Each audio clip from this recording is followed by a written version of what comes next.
From హోమ్ని encourage చేయాలనుకున్నాను. ఎందుకు అంటే నేను హైదరాబాద్లో స్టోరీలు కూడా చేయించినప్పుడు బాగా డీప్గా అబ్జర్వ్ చేశాను.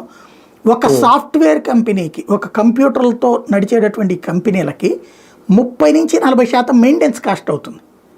లాజిస్టిక్స్, కార్లు ఏర్పాటు చేయాలా, క్యాబ్లు ఏర్పాటు చేయాలా, భోజనాలు ఏర్పాటు చేయాలా, అది కూడా మంచి క్వాలిటీది ఏర్పాటు చేయాలా, ప్లస్ మంచినీళ్ళు మంచి ఏర్పాటు చేయాలా, డ్రింకులు మంచిది ఏర్పాటు చేయాలా, ప్లస్ ఏదో ఒక పార్టీలు ఏర్పాటు చేస్తుండాలా, ఏదో ఒక సంథింగ్ ఎంథ్యూజియాస్టిక్గా ఉండాలి వాళ్ళకి. ఒక వాతావరణం సరదాగా రిలాక్స్డ్గా ఉండేటట్టు ఉండాలి. అప్పుడు కానీ వాళ్ళ మైండ్లు రిలాక్స్డ్గా పనిచేయలేవన్న ఉద్దేశంతో ఖర్చు పెడుతున్నది 100కి 30-40 రూపాయలు దాని మీద ఖర్చు పెట్టాల్సి వస్తుంది వాళ్ళకి వచ్చే లాభం.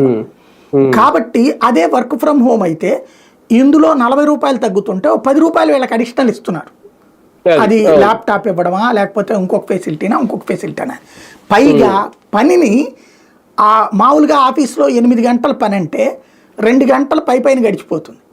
క్యాంటీన్కి పోతే ఒక అరగంట, మధ్యలో టీ తాగడానికి ఒక పావు గంట, భోజనానికి వెళ్తే 1 గంట, ఇట్లా గడిచిపోతుంది. ఇట్లాగా 2 గంటలు వృధాగా అయిపోతుంది. ఇక్కడేమో పొద్దునే లాగిన్ అవ్వాలి, వాడికి యాడికి పోవడానికి మధ్యలో టాయిలెట్కి వెళ్ళి రావడమే, ఆ సాయంత్రం పూట దాకా అయిపోతుంది. ఈ టైంలో ఏం చేశారు ఈ కంపెనీల వాళ్ళు, కార్పొరేట్ కంపెనీల వాళ్ళు తెలివిగా, వీళ్ళు మామూలుగా ఇప్పుడు అనుకోండి హైదరాబాద్లో ఆఫీసులోనో